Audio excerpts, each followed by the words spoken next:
मोतिया लागल सड़िया देबौ की लागल हकौ कटनिया मिलके काटिल 4 दिन लागल हकौ कटनिया मिलके काटिल 4 दिन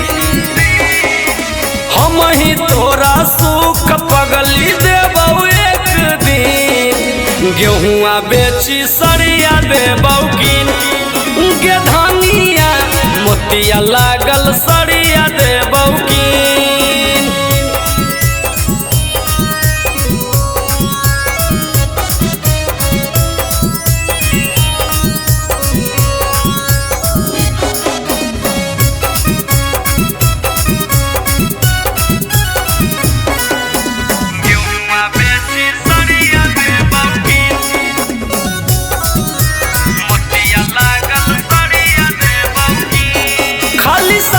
साड़ी कहोही कम पर दे ध्यानवा गे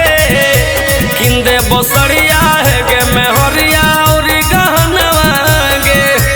हे गे बात मानने खाली साड़ी तू साड़ी कहोही कम पर दे ध्यानवा गे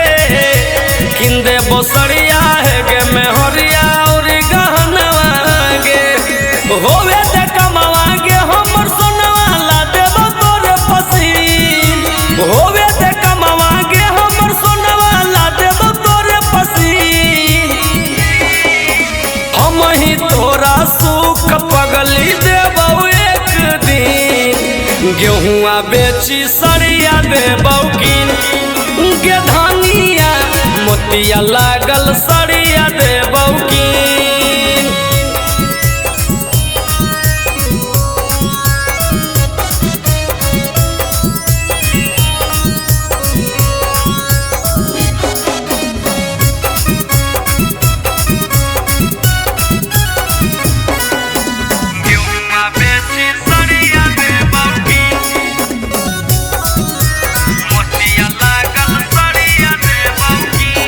धनी बुझे हमर मजबूरी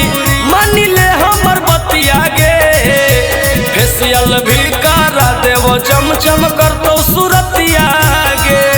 4 दिन में तो कटनी खत्म हो जते धनी बुझे हमर मजबूरी मानी ले हमर बतिया गे फेसियल भी करा देवो चमचम करतो सूरतिया गे राजू प्रेम कहो हो सोनवा हखी बड़ी शौकीन शंकर टाइगर कहो हो सोनवा हखी बड़ी शौकीन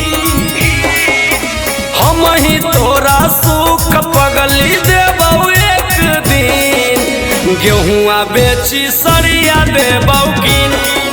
गे धानिया मोतिया लागल सड़िया देबौ की चल दोनों मिलजुल के काट लेबे हो।